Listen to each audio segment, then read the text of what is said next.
But I do think in the overall, people are getting beyond that a little bit now. Like, you're seeing more patience from like the Arsenal fans and understanding like, right, we're going to need to get these loans. AFTV's well boring.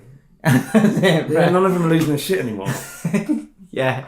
Well, but I feel, I don't know, maybe I'm boring. Probably am. I kind of like all that. I like the reasonable takes. I think it's all right. Not from them. Maybe not. That's their job is to go mental and scream. But that's a fucking second bit, Robbie. That's what I want to hear.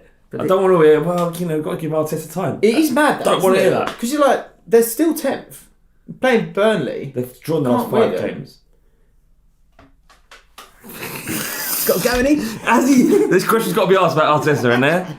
We've got to ask it. You've got to ask it, mate. We're not doing our job as top tier, small time podcasters. Why did you say small time? Well, because that's what we are. Doesn't it? Yeah. Do you know what But that's. I nearly asked this question. I was thinking this like could be a good title. You should have gone on Twitter. We've got to start asking questions about Arteta. yeah, think of the engagement. But like, surely they're gonna. Basically, Arsenal fans. This is gonna sound like I'm like clickbaiting. Is it the right decision just to give up on this year? Just give up. I think got Europa League still, haven't they? Have they?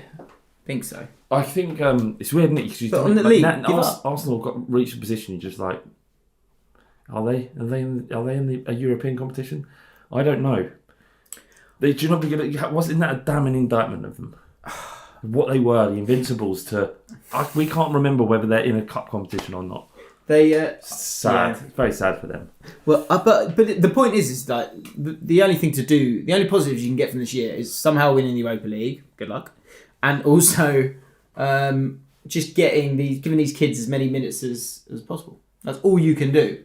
I think maybe are we moving into a new era of football fandom where you go, yeah, this year isn't really going to be the year for us. It's going to be the next couple of years. Because that was the point I was going to make with QPRs. We've gone, right, we didn't have the money. Warburton does an interview and he goes, I've seen some people on Twitter saying we haven't got any ambition.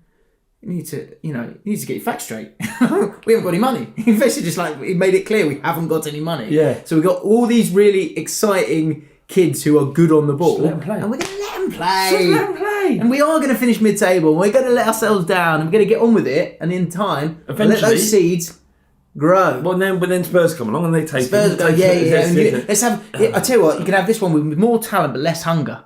You can have that. That's the face of the world. Thank you very much. I live in. If you're an Arsenal fan, is it time to give up on this season? In a calm way. I'm saying that in a calm way. And I'm not joking in saying that there have definitely been massive signs of improvement under Arteta, and it will only be a matter of time before it starts to click for him, right? And they will launch an assault on the top 4 next season. Arsenal fans, I know you've had a tricky time recently, but don't worry, they are back. They are back. I saw a title of a video. I think it was Robbie. Yeah. He goes, Aubameyang is back. After beating West Brom, which I'll tell you what, that is a good result. I'll give you that. I know it's a good result. It's just West Brom looking pretty good. Was it their B team? Right. Yeah, they changed every player in their squad, in their first team practically. But yeah, it's like, but that's and the when thing, Arsenal do play the first team, yeah. they are a massive football club. They are bloody massive. But the thing is, that was must win for Arteta because we were talking about it last week, weren't we? Like all jokes aside, he couldn't not put everything into that game. And it's mad the sort of shift that's happened at Arsenal where the League Cup is the be-all and end-all for them 3 games into the season. You know, rivalries aside, he had to do that, didn't he? He had to, because if he would have drawn against West Brom and then lost to Chelsea, sorry, to Manchester City, how long has he got left? But this one, 6-0, papers over the cracks. If they can get a draw against City, then... all is fine for Arteta. And, I was a little bit worried. I'm a little bit anxious, tiny little bit anxious, that if Arsenal sacked Arteta and went balls out for Conte, and I'm not sure how that would work because Conte needs a lot of money, spends huge, and they've already spent more than anyone else in the league so far. So I don't know if they're going to pump another 100 million. It doesn't seem likely for Arsenal. So I was a little bit concerned, though, that if Arteta was sacked, they'd get Conte, that would make Arsenal a different beast altogether. It's almost like the quickest fix you can make in football. This 6-0 win, maybe a draw against City. Not that I ever want Arsenal to win, but thinking of the prolonged failure that they would experience. Right. Yeah. in the true attempt, in the long game that you're playing, which is for this to just gently suffocate the entire fan base. Yes, there isn't an Arsenal fan out there that wouldn't click their fingers for Conte right now. Yeah, So, that's true. That is but by the same token, I don't want them to have him. Not again. I don't know if he didn't come to Spurs. Is that because you want him down the road? You do. I don't think he'd come to us either. He needs a certain type of football club that. Did he say no to you? Did you try and get him? I think he said no. Yeah, it looked like we were going to get him during the summer, and he said no because if you believe what you read, you never know. Maybe it was never close. I don't know, but he wanted a bigger transfer budget in the crudest sense of the term. That he basically didn't think that he could win the league with Spurs with the players that we got, which is 100% true. So would Daniel Levy sanction the purchase of the kind of basically what Inter Milan did, what Chelsea did previously?